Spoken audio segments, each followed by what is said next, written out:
Thanks for listening to this podcast of Trending with Timmerie. If you haven't already subscribed, please catch us wherever you love to listen to your podcast, from the relevant radio app to Apple, YouTube, you name it, we are there. And if you listen on Apple Podcasts, please be sure to go and give us a 5-star review to help other people discover the podcast. Anything you share in terms of episodes, whether it's texting it to a friend, posting on social media, helps to build up the kingdom for God, to help confront the challenging issues we face as a culture, but with joy, with hope, and with an eternal perspective where our faith collides with everyday life, bringing eternal principles to help us live our life joyfully. So, what's trending? Bridging your Catholic faith with your everyday life. You're listening to Trending with Timmerie on Relevant Radio.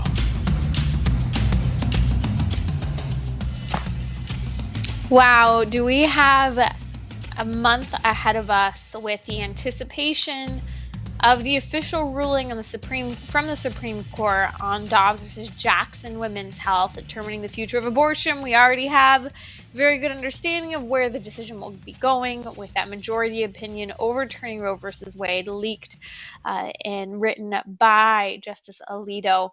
That said, I want to invite you. We've been asked by the bishops of the United States to unify in prayer, to pray for an end to abortion, the overturning of Roe versus Wade, for peace in our country and even in the world, and especially as there's discord centering around the abortion debate, to pray for our Supreme Court justices. So whatever you are able to do throughout the rest of the day, but even moving beyond today, to pray and fast for an end to abortion.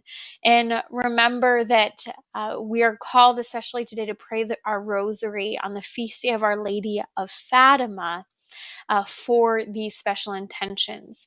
And news has come out that there may be various decisions delivered by the Supreme Court this coming Monday, May 16th. So we'll see some decisions handed down by the Supreme Court, and it very well may be that we will see the decision on Dobbs versus Jackson Women's Health deciding the future of abortion federally and returning, God willing, the decision of abortion back to the states. We need to pray, fast, advocate, stand in front of our abortion clinics, praying and sidewalk counseling. We need to be involved legislatively. And so I just want to encourage you, as we come into Monday, possibly with that announcement of the decision on the future of Roe versus Wade this Monday, to stay prayerful, to stay peaceful, but to stay confident and bold in our prayer, fasting, and advocacy for human life. Today on Trending, we're going to continue to walk through difficult questions circling around the abortion argument, especially questions argued surrounding religion. Is abortion just a religious argument? I was listening to an NPR episode this morning that talked a lot about how, well, your view on abortion really is just based on your religion. So we'll get into some of those arguments today, as well as addressing even justices such as Supreme Court Justice Sonia Sotomayor, who argued that the view on when life begins is just a religious argument during oral arguments for Dobbs. We'll take a number of difficult questions circling around abortion and how we can respond, even standing from a religious perspective, but not always incorporating religion into the argument based on who we are speaking to. Joining me now today on Trending is Dr. Susan Caldwell. Dr. Susan Caldwell is a NAPRO trained physician helping people struggling with fertility and infertility. We will be happy to take your questions if you have a question on that front. NAPRO technology is the leading and the only technology out there, medicine, that is helping women treat underlying health causes related to their health as women, their cycle, and helping to help women who are looking to have children, who sometimes are otherwise told they never will. So Dr. Susan Caldwell is a practicing physician of NAPRO technology, but she also has worked for a number of years as a physician in the crisis pregnancy centers, helping women who are facing crisis pregnancy, but also all of the mess that can come with a sexually permissive lifestyle, from sexually transmitted diseases, STIs, and all of the kind of fallout that occurs for women in their body. She's even today on the front lines dealing with fertility and infertility, which is part of the crisis that women are experiencing as a result of abortion and a contraceptive culture. You can find her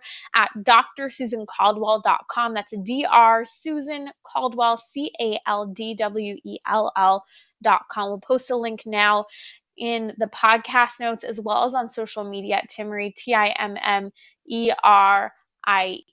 Dr. Caldwell, welcome to Trending. It's so good to have you back. And today we're taking a little bit of a shift in our conversation, as I'd like to talk with you about your work on the front lines in the crisis pregnancy centers and the reality of the impact of abortion on women and their bodies today that you've seen firsthand. Yeah, Timmerie, glad to be back with you. What an important time we're in.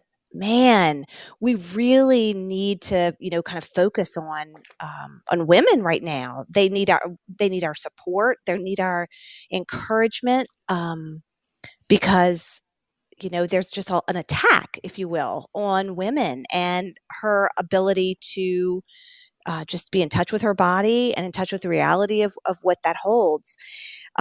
So I've just been really observing and really coming a long way in my understanding of abortion, really. I started out, a long time ago, like in college, saying, oh yeah, that sounds good. Women should have a choice, right? Women should have a choice with their body. Sure, that makes sense. And so I remember that train of thought that really wasn't well informed. Um, and then I myself, use contraception, IVF, which is a highly abortive technology that's in vitro fertilization to kind of quote unquote fix an infertility problem. And so I get it. I see these women. I see their hearts. I see they're hurting.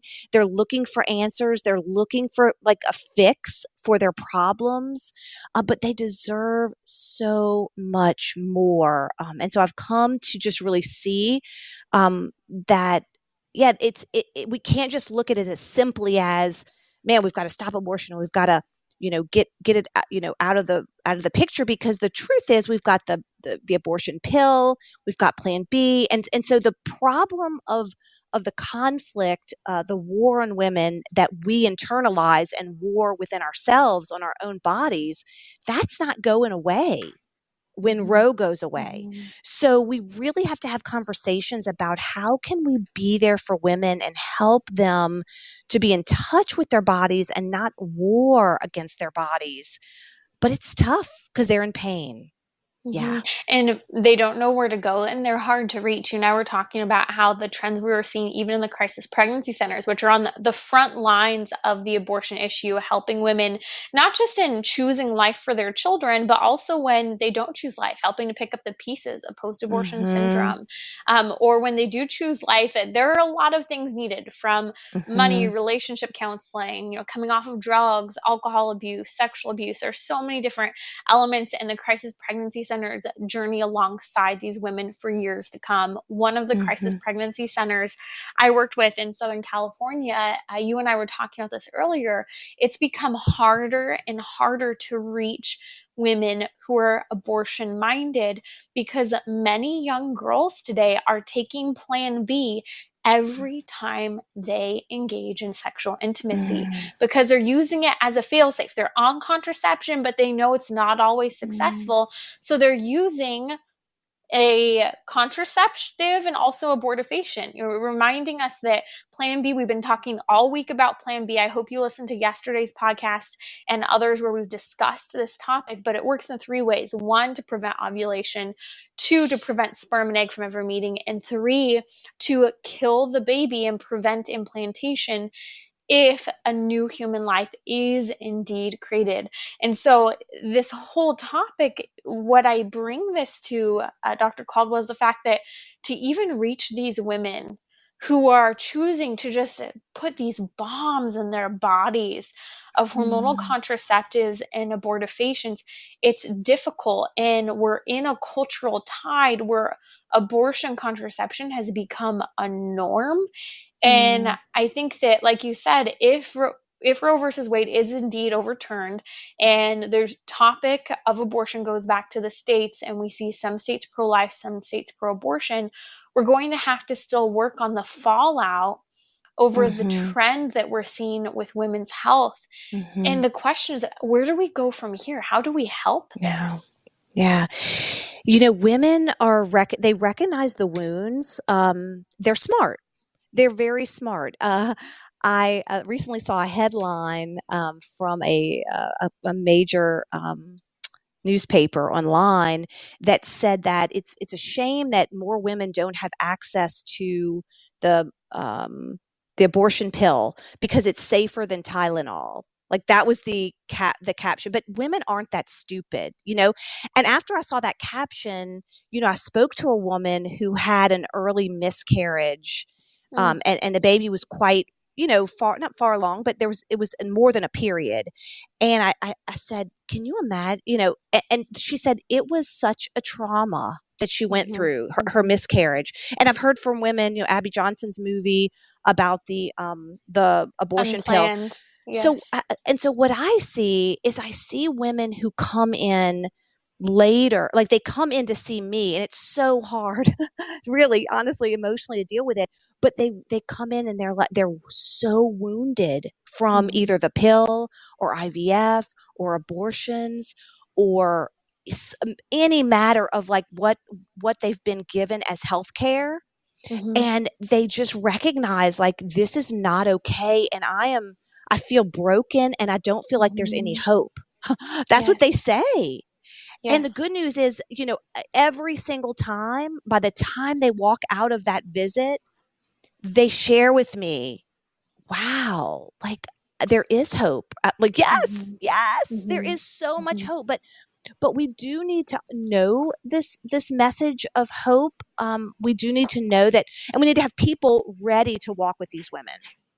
Absolutely. And when you talk about the fallout that women are experiencing from everything from IVF to hormonal contraception to abortion, Mhm. we're talking about anxiety, depression, the onset of autoimmune Mhm. disorders. We're talking Mhm. about, self-hatred, suicidality, substance Mhm. abuse, and everything from drug, Yes. alcohol, marijuana, all of it. And these are the pieces no one talks about, Dr. Caldwell. This is the reality of what I saw, and I know you saw on the front lines inside the crisis pregnancy centers. Yeah. And it's a whole woman approach. It's not just the abortion choice or even the thought of having an abortion. It's everything that got this woman to Yeah. this point in her life.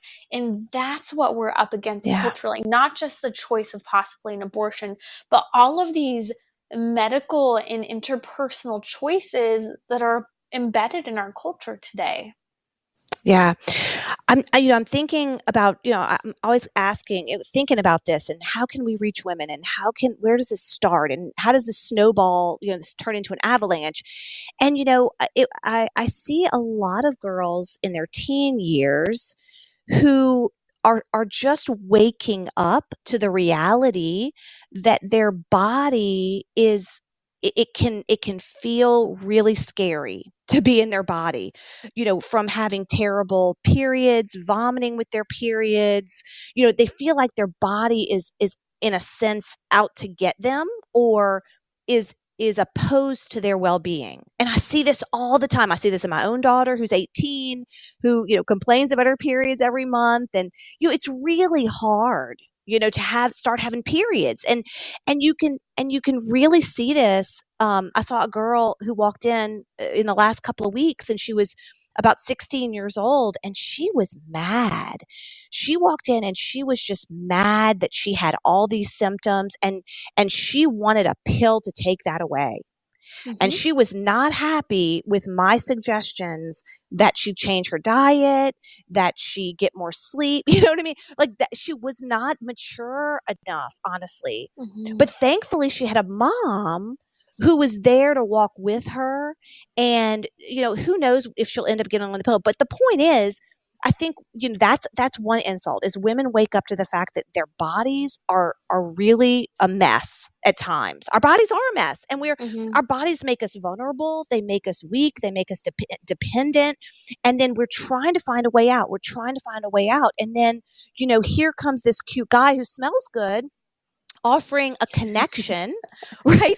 Offering this sense of like, oh, he gets me, he sees me, right? And so, again, okay, I'll take a pill or I'll take a plan B in order for me to get that connection and get that sense of whatever she gets. And then she's disconnected from her body. She's, in a sense, her body is like, not like, it's not working with her, it's against her. Mhm. So therefore you can see so easily that choice to get on the pill, and that choice, when the pill causes infertility. Well, I don't want to deal with my body. I don't want to Mhm. look at all the things that's going wrong. It's hard to deal with that. It's a lot of emotional immaturity. And therefore, like, okay, well, let me just skip to the IVF and let me suppress, and then abortion's next, right? That when Mhm. I mean, it's all the same Right. fruit of the same tree, if you Yeah. will. And the wounds and the fallout, it just continues to compound. I remember talking to a man who I bumped into who saw me Googling IVF in a coffee shop years ago. And he stopped me and he said, please don't do it. And I look at him Oh. startled. And, this is a gentleman who was probably in his 60s. And years ago, he and his wife had attempted IVF as a solution to Oh. infertility. They had 3 or 4 rounds, unsuccessful, were never able to have children. Oof. His wife was left incapacitated. It was such an Yeah. emotional, psychological letdown. She does not function today. She does not leave the Yeah. house. And this man just saw a stranger looking up IVF, and he was so relieved. I said, "No, no, no, I'm not okay with IVF." And he said, "You tell those Mm. women it does not Mm. make them healthier or happier." And I mean, this Right. is the real fallout. And, everyone wants a magic pill to fix everything, a pill to fix Yes. infertility, a pill to fix, the possibility of having a baby when you have sex. And so this is the culture that we live in, where we Mhm. have to, at the end of the day, tell the truth about medicine, about the body, the proper function of the body. But all of this leads back. And this is where we're going to touch a little later on the show about the connection of how people will claim that abortion is a religious argument. I'm sorry, science, psychology, medicine all tell the truth about the body. And at the end of the day, that truth points back to a creator who has a plan Yes. for our bodies, but also a plan for our souls. And at the end of the day, this is a body and a soul crisis we are facing. You're Yes. listening to Trending with Timmerie here on Relevant Radio. That's Dr. Susan Caldwell, a NAPRO physician. She's on the front lines working with women with fertility, infertility, the fallout after years of contraception use, IVF, and abortion. And we will come back talking about how this crisis we are facing is a crisis of body and soul. You're listening to Trending with Timmerie. You can find Dr. Susan Caldwell at drsusancaldwell.com. We'll post a link now on Twitter, Timmerie. If you have a question, number's 1-888-914-9149. She's an infertility specialist. This is your opportunity to ask a question if you have one relating to fertility.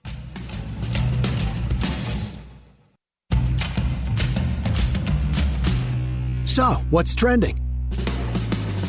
Bridging your Catholic faith with your everyday life. You're listening to Trending with Timmerie on Relevant Radio and the Relevant Radio app.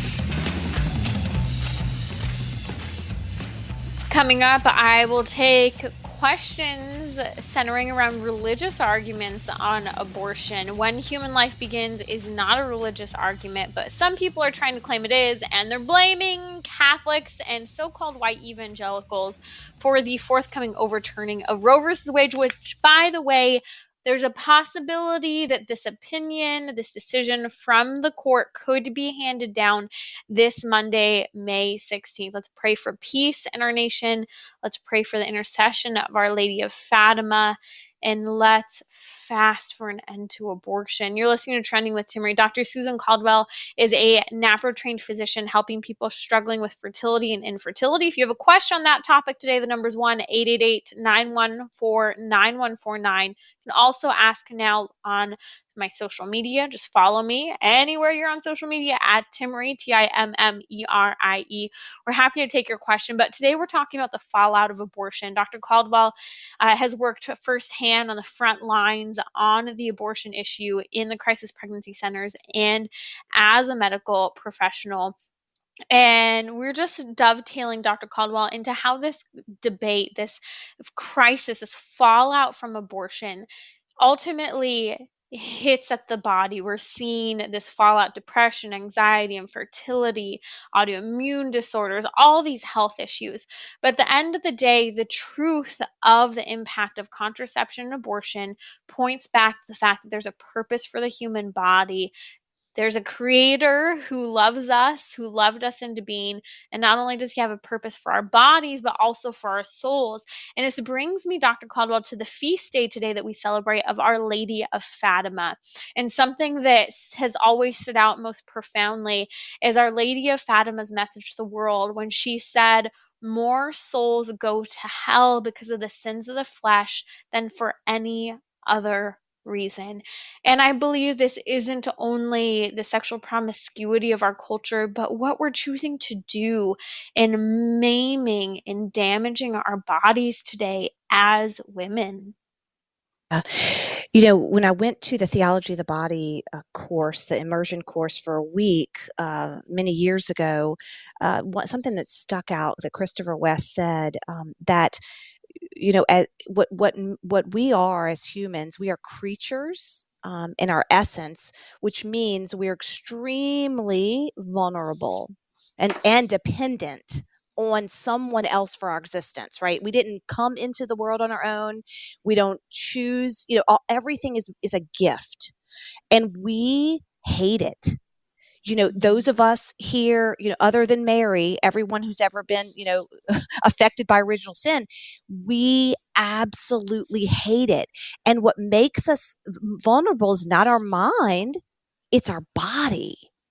And so we hate it and we want to war against it. And so as woman, Mary teaches us that our gift is to be receptive and to be vulnerable and to teach men how to be receptive in that same way. But we hate it as women. So we will do anything to kind of make ourselves feel more in control and less vulnerable. And so what happens is it's just with that hatred of our weakness, the hatred of our body, we all kind of inherited that. And then when we grow up and we start to have these problems with our body and somebody offers us a quick fix, something that would help us control it, manipulate it, not deal with it, it sounds good. It's very, very tempting. I've fallen for it, and I see so many people who have, but God is so good, and he offers us another way, even when we've hit the rock bottom of our misery from that way of thinking. And you speak from having seen this on the front lines, but you also speak from experience. You've experienced this in your struggle with infertility. You've seen this in your struggle with in vitro fertilization. And we'll post a link on social media because you've told your story here on Trending a couple times now, actually. And it speaks volumes, especially as a person of faith, but also a person coming from the field of medicine, to be able to clarify and help women. So I'm always so appreciative of you being so vulnerable to share your story. And it's beautiful to see the healing you have experienced and the joy you have in knowing the truth, and that the truth will set you free. And you're striving to help others, especially women, to be set free from this crisis that is before them. Dr. Caldwell, when we talk about solutions here, what are the solutions? How do we turn this around? And what are you seeing as the most effective, even as a medical physician, when working with women who are in these crises? Yeah. So when I, encounter these women who are raging against whatever their body has dealt them, whatever wounds, whatever pain, whatever suffering, the hardest thing to do, to be honest, is to sit there with them and listen to that. Because to be honest, there's a part of me that says, yeah, that's not fair that you have to vomit, for 2 days every time you have a period. Yeah, that's not fair that, you've been trying to get pregnant and you can't, and you've had 4 miscarriages. I mean, there's a piece of me that says, oh, that's not Mhm. right, that you have to deal with that. So I think that, kind of laughing, but like this, the work of Brene Brown teaching us how to deal with shame and with vulnerability. Like, I think more of us need to be comfortable with being uncomfortable, so that, because think about it, when somebody comes to us, a woman, anybody who's suffering and doesn't like the situation they're in, often that makes us feel uncomfortable, and Mhm. we want to help them fix it.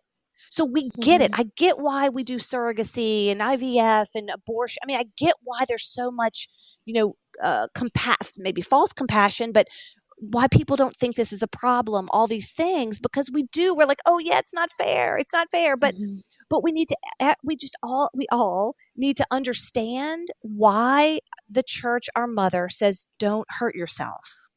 Mhm. Not, don't do these things because you'll be in trouble with God, but don't do these things because God loves you and he wants you to be whole and not broken. He wants you to be Mhm. restored. So we need to understand these truths, and we need to learn how to suffer.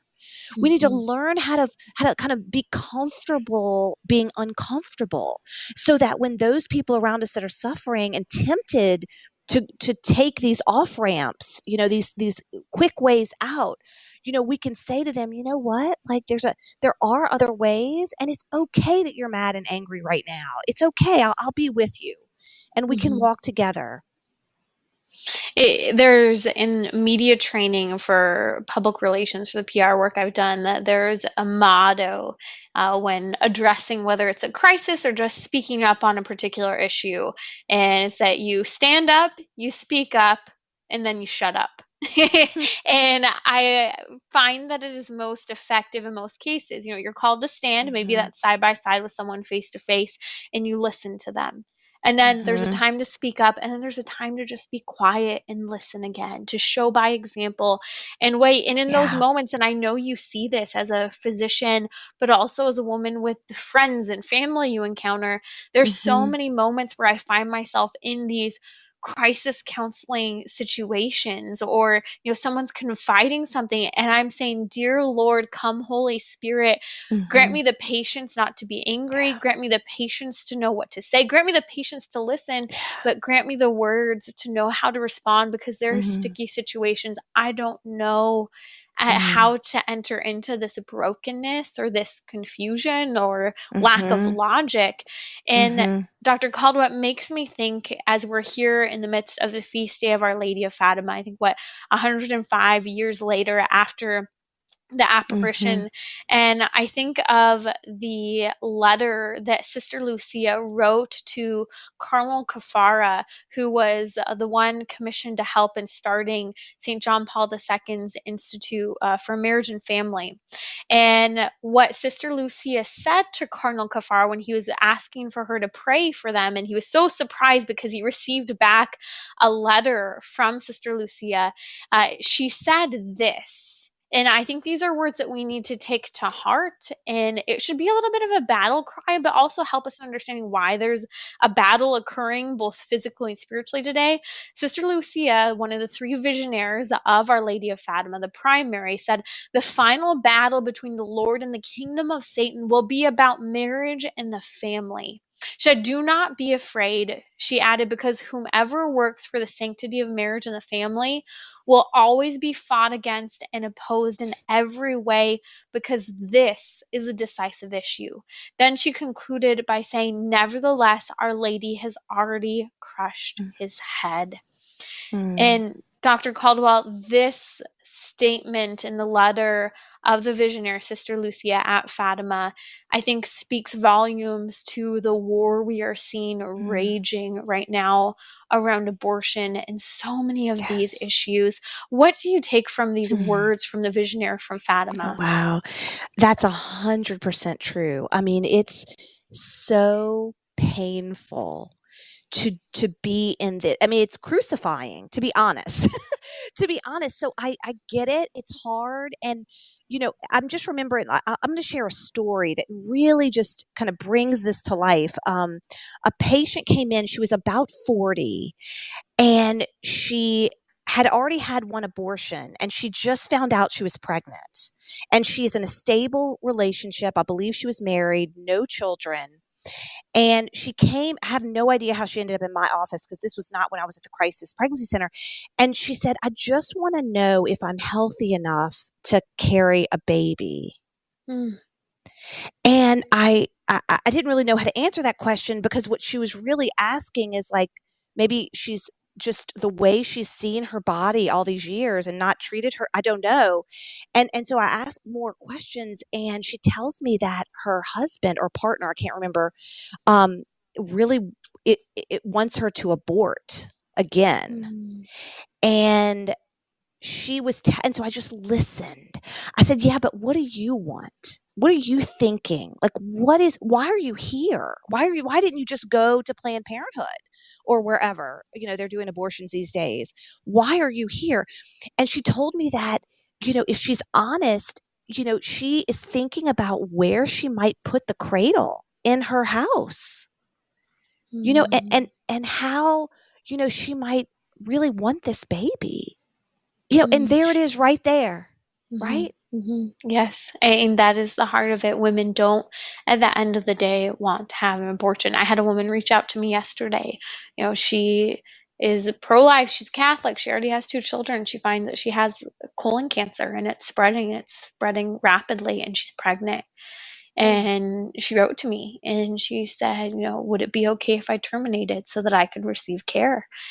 mm, And the answer was, we went back and forth. Hang in there because you're a mom. Absolutely not. While it would be a yeah. heroic choice to forego receiving medical care, that would be a choice you could make. But you could also choose to receive medical care that could harm your child, although that was not the intended purpose. And Mm, she's Catholic, she's pro-life, she was crying out already for the intercession of Saint Gianna. She knew, but she needed to hear, in a culture that is so pro-abortion, that indeed it is wrong. It's not a choice, it's not an option. We can never right. place one life above the other. And so your story reminded me of that, and you can pray for this woman, Maria, because this is the reality. Women don't actually want to have abortions, but do they have the right people in Right. their world, in their day to Yes. day, who can reach out and say and appeal to what is truly written on the human Mm, heart? mm. Right. So, I listened and I listened, and really that's what I sent her to the beautiful counselors at our local pregnancy center, who I know, the way they talk to these women in crisis is they do a lot of reflective listening. Hmm. They just kind of give these little prompts, and they let the woman kind of look at her own heart, into her own hopes and her own dreams and her own values. And eventually the prayer is that her choice would line up with her dreams and what God planted in her heart. Her conscience, that's the deepest, most quiet voice of God, that's there. And we just pray. I mean, I don't know what happened to this woman, but I really think she chose to parent. I mean, I could tell if she was dreaming about where to put the cradle, man, I'm just, I was praying that Hmm. her husband would just see that spark, and just kind of his manly, desire to protect and provide would just well up and be there for Hmm. her. So Yeah. Amen. We Dr. pray. Caldwell, thank you for what you're doing. Thank you for what you're doing, for being on the front lines, for helping women. We pray that more of us can learn from you and from others to help answer so many of the wounds that are going on that are leading women to abortion, to help change the culture around abortion and contraception, to truly have a pro-life culture. That is Dr. Susan Caldwell. She has an excellent, excellent blog with resources for women's health at drsusancaldwell.com. That's Dr. Susan, Susan, Caldwell, Caldwell.com. I post a link on my Twitter, and it will be in the podcast notes for today's show. So be sure to subscribe. Share this episode with someone who is hurting in the face of the debate circling around abortion. They want answers. They want to know what to do. This podcast will help them know, where do we go from here. I'll be right back diving into the questions about abortion just being a religious argument if you're pro-life. We'll be back in just a moment.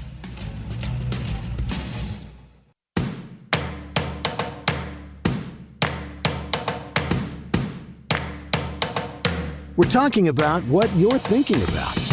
You're listening to Trending with Timmerie on Relevant Radio and the Relevant Radio app.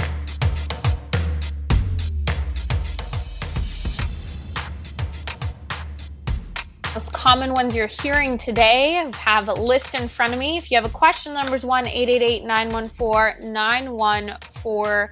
I'm going to ask you, if you are able this weekend, even if you've never been there before, maybe go with someone who has been before, or just with someone else who is comfortable and willing. Go and pray in front of your abortion clinic, especially on a Saturday morning when many abortions are being performed. And even if they aren't, go and pray in front of your abortion clinic. You have a public right to be there. You're peacefully praying. Pray for these women, pray for these workers, for conversion of heart and mind, and for them to choose life for their children. So I want to talk about some of the arguments we're hearing right now. One of the biggest arguments I'm hearing, in fact, I was listening to an NPR podcast that the whole podcast was about how abortion question is a religious question at the end of the day. And when human life begins is ultimately a religious question. This is a lie, and people are using this to try and sway opinion about abortion. It was fascinating because the NPR podcast actually, it was really brilliant, because this has been a tactic of the pro-abortion movement to point to Catholics, who are the most organized religion in the world against abortion, and to try and point out how, well, even Catholics disagree. Look at President Joe Biden, Nancy Pelosi, and various other quote unquote Catholic politicians. Catholics aren't united on this. And they said, the ones who are really united and who are moving forward the pro-life position are white evangelicals. And I just found it so fascinating that one that's so racist to even make that argument. They don't even see that they're being racist there. And the reality is the Catholic Church, along with our Protestant brothers and sisters, have remained faithful in being pro-life, but some people choose not to subscribe to what the church has always taught. That said, Justice Sonia Sotomayor, even in the arguments when she argued against the Mississippi Attorney General, who was arguing the case on behalf of Dobbs versus Jackson Women's Health, she brought up and claimed that when human life begins is also just a religious argument. Okay, let's set the record straight. And I've been talking about this all week. I've been talking a lot about Plan B, because people say Plan B is the solution, along with contraception, to ending abortion. Well, abortion and contraception can work in multiple ways. And one of the ways they can work, if they don't prevent sperm and egg from ever meeting, if they don't prevent ovulation from ever occurring, is they can actually prevent a baby from implanting in the mother's uterus. But people will say, but that isn't an abortion. Why? They claim that, and they've actually rewritten, in many ways, history and textbooks and a lot of research online, because people aren't finding the truth.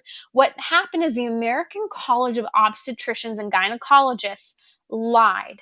They lied, and they started this lie back in the 60s and 70s. They rewrote their own definition and pushed through the medical community and the media to redefine the beginning of human life as that implantation. So they're trying to make it sound as if new human life doesn't begin until implantation in a woman's uterus. This just isn't true. The new human life begins at the moment of conception, also at what we're referring to as fertilization. The moment of conception and the moment of fertilization are the same thing we are referring to. New human life begins outside of the uterus. There is no scientific basis for what the American College of Obstetricians and Gynecologists, known as ACOG, tried to redefine. It's not based on human embryology. Even the boxes, and I was saying this yesterday, the box for Plan B and the FDA-approved writings acknowledging Plan B actually note in their verbiage that ultimately, an abortion can occur by preventing a developing human being from implanting in the uterus. Because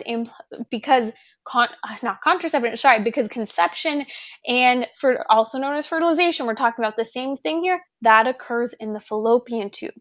So people, here's the deal, have been duped by the media and even some in the medical community because the American College of Obstetricians and Gynecologists, ACOG, lied, rewriting the definition of when human life begins. We've been duped into thinking that abortions aren't occurring through Plan B or contraception. Because the reality is that if the majority of women knew that contraception and Plan B cause an abortion, they would not be okay with that. The reality is that I've worked with medical professionals like Dr. Susan Caldwell and others who talk to women who aren't religious, who aren't pro-life necessarily, and they talk to them about how if you choose hormonal contraception, not only are you creating the capacity for human life not to begin, but you're basically making a house a hostile environment where a baby could die inside your body because of the hormonal makeup that would prevent a new human life that's begun from continuing to develop. And so people have been duped into believing that when human life begins is a religious argument. It's not. When human life is grounded in science. I've been to embryology museums. I've talked to embryologists. I've studied embryology. I've seen and held in my arms tubes of babies in their earliest stages of development. I even fought for my own baby girl before we even knew she was a girl.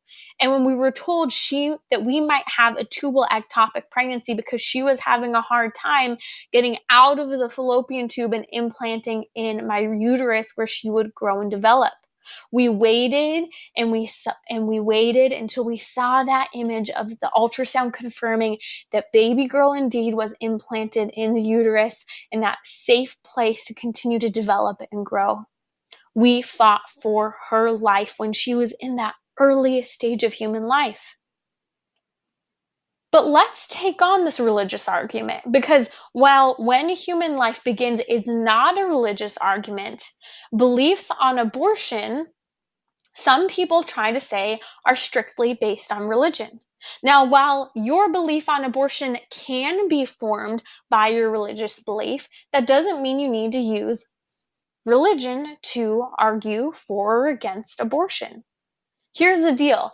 Knowing that reproductive technologies are bad for women means that you're educated and not necessarily religious. And I'm actually grouping everything in here because I do think it's important we're not afraid to talk about contraception, abortion, IVF, the whole shebang all at once. Because the reality is that they are all harming women and possibly killing babies. And I'm going to make that very clear. Knowing that reproductive technologies are bad for women means you're educated and not necessarily religious. I know plenty of people who don't even believe in God who agree with that statement. I believe reproductive technologies hurt women and kill babies. But what I know is that reproductive technologies do actually damage women's bodies and minds and also kill a baby because that's scientific fact. Advocating against hurting women and killing babies is not a religious argument.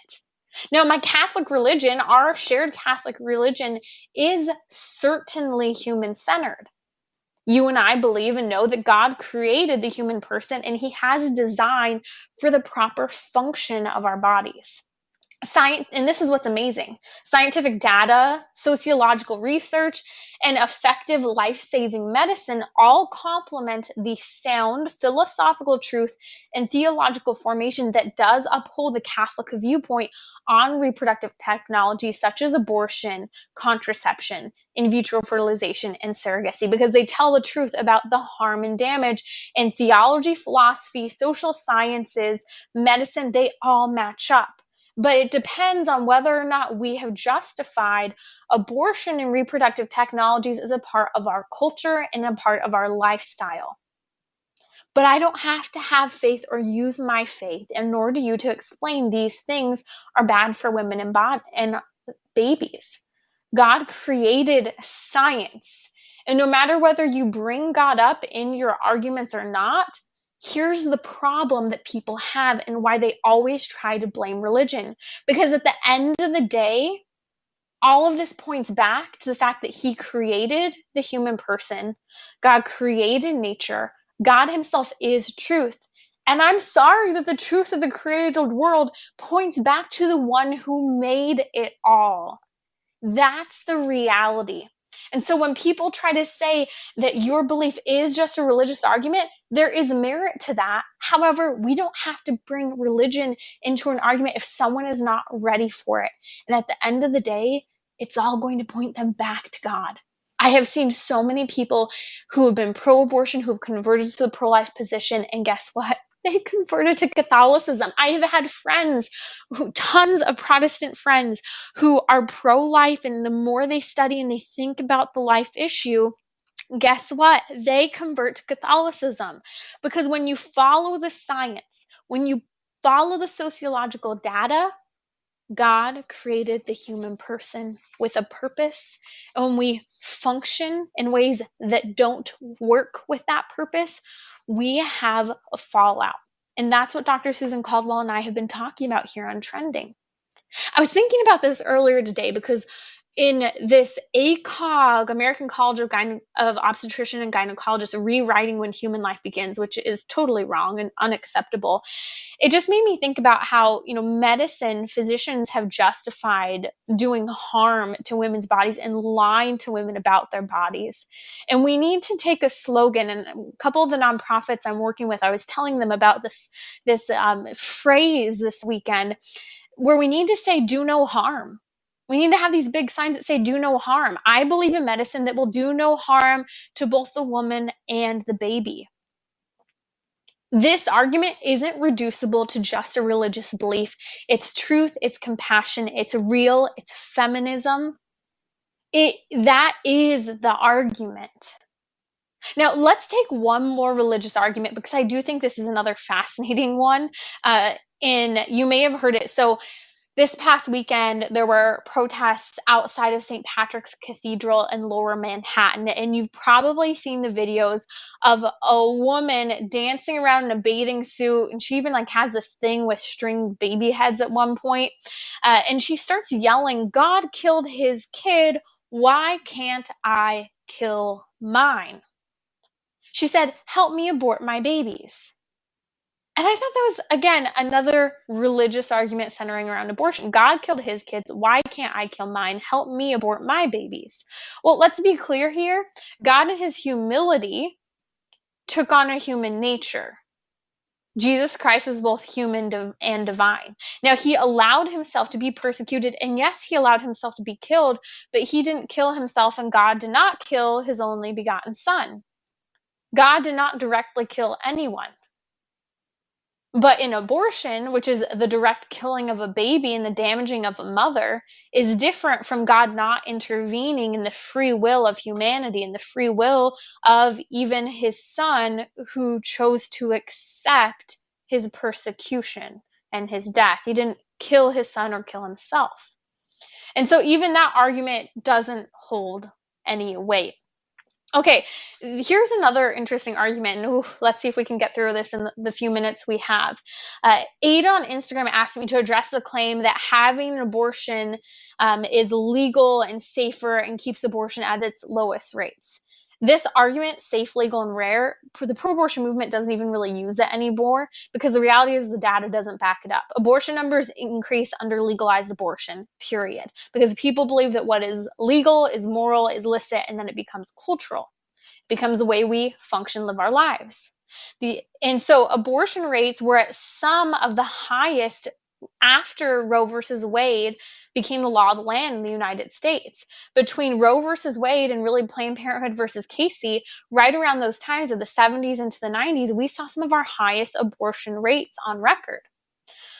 Well, why? Because what was viewed as legal, people thought was moral, and it increased the abortion numbers. And the reality is that abortion being legal does not make abortion safer. The perfect example of this is a Supreme Court case in 2016 of Whole Women's Health versus Hellerstadt, where the majority of abortion clinics in the state of Texas were going to close because they weren't meeting basic medical standards for medical standards of care, such as being able to fit a gurney through the hallways in the event to need to transport a woman, having admitting privileges at a hospital within 30 miles so that if something went wrong, you quickly could cooperate with a hospital to transfer a woman within 30 miles. And so all of this, I think, brings us to the reality that this safe, legal, and rare argument, they don't believe in because it was the pro-abortion movement, Planned Parenthood, NARAL, and all those groups who fought to make sure that those basic medical standards in Texas were not upheld because they wanted absolute access to abortion. And they didn't care about having good, healthy medicine and protocols in place to keep an environment clean, safe, and ready for emergencies if a woman needs to transfer. You're listening to Trending with Timmerie. We will continue to take some of the tough and common arguments circling around abortion, pray and fast for an end to abortion, and please pray the rosary with Father Rocky. Now coming up, the Family Rosary across America for an end to abortion, our Supreme Court justices, and the outcome of this abortion Supreme Court case. I'll be back on Monday.